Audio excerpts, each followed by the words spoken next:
It's a happy nation. China is a happy nation.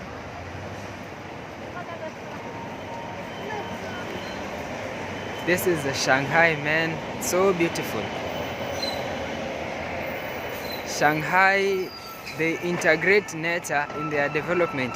That means as they develop, they ensure that nature is also protected. Mother Nature is protected.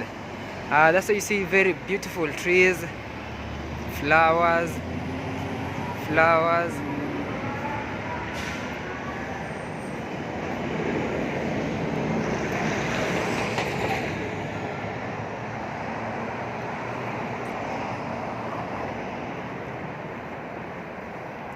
In the city, and they don't just protect nature, but then they are also protecting the history